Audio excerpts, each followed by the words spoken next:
Kazivai zvakare vateereri, mufaro wangu kuchingamidzai kuchirongwa chedu chamazuva ose kunhai pastor. Takupindura zvakare umwe mubvunzo wakabvunzwa neimwe hama yedu. This one is a totally different question. It's a new question altogether. Ari kuti iye, kunhai pastor, Mwari ayirevei paakati Moses akurure shangu dzake. Mwari ayirevei paakati Moses akurure shangu dzake. In fact, pakauya mubvunzo uyu wakati rebei, takazongousumarize, but munhu yarutoti hazvisiri izvo here zvinoita kuti vamwe vanhu vakurure shangu dzavo vachisvika vachienda panzvimbo dzokunamatira.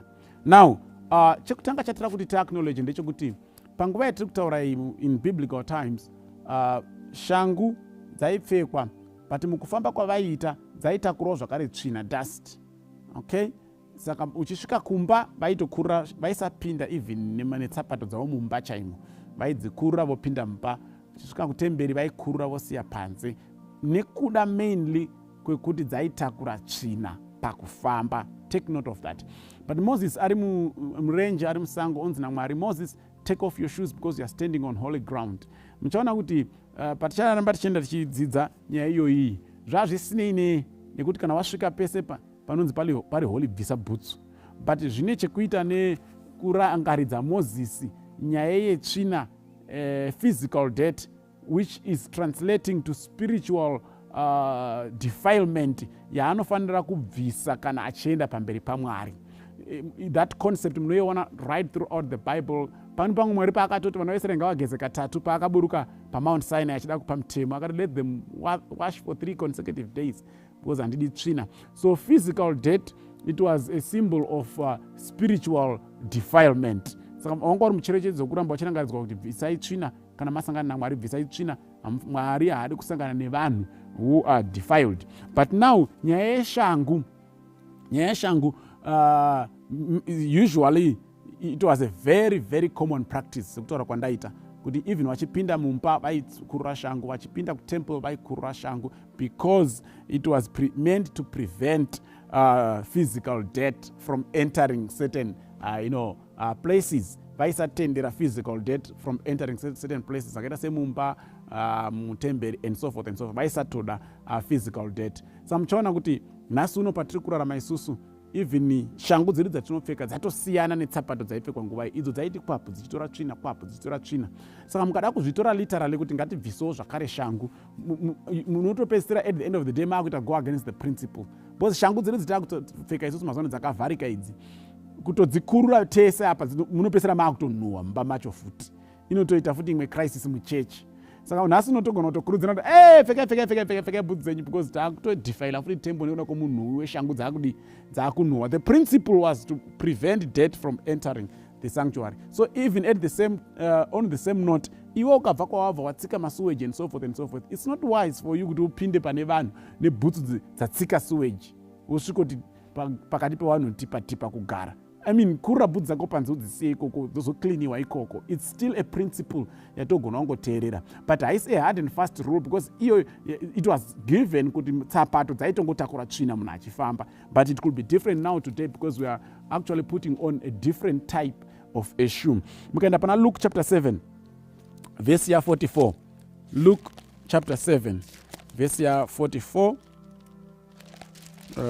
Something very interesting here. Verse 44. Then he turned toward the woman and said to Simon, "Do you see this woman? I came into your house. You did not give me any water for my feet, but she wet my feet with her tears and wiped them with her hair."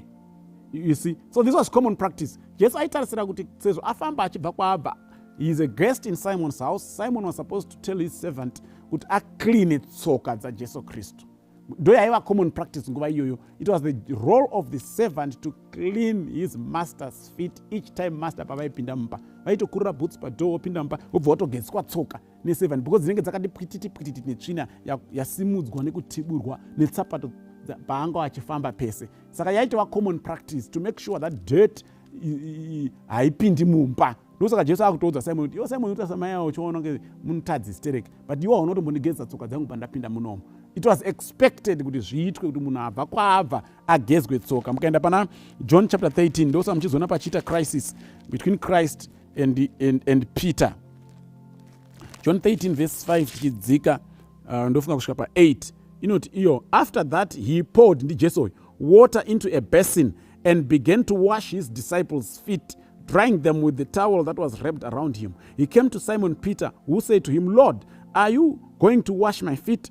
Jesus replied, you do not realize now what I am doing, but later you will understand. No, said Peter, you shall never wash my feet. Jesus answered, unless I wash you, you have no part with me. Then Lord, Simon Peter replied, not just my feet, but my hands and my head as well. Jesus answered, a person who has had a bath needs only to wash his feet. His whole body is clean. So, chakanetsa madisciples chekuti vaiziva kuti it's the duty of the servant to wash the feet of the master. Saka vese vanga vabva kwavanga vabva vagara pa vagara vakuda kudya chirayiro, who then will wash whose feet? Because no one is acknowledging that he is a servant of the other. And then Christ took the dish and started to wash the feet.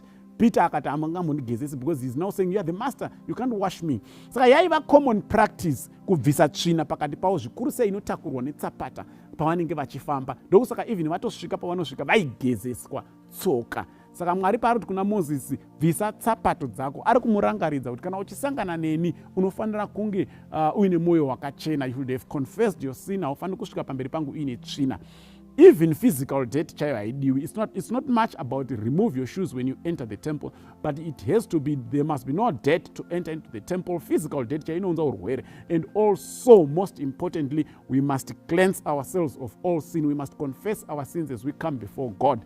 Mwari hadi vanhu vanouya pamberi pake vasingadi kuacknowledge kuti vatadzi vauya kuzoregererwa. Ndozvaidzidziswa Moses panapa. It's not much about the shoe and the removing of the shoe. Saka tinogona kudzibvisa bhutsu panze apo, but topinda still mukati mechechi tisina kureurura zvivi, hazvina zvazvabatsira kubvisa bhutsu dzacho.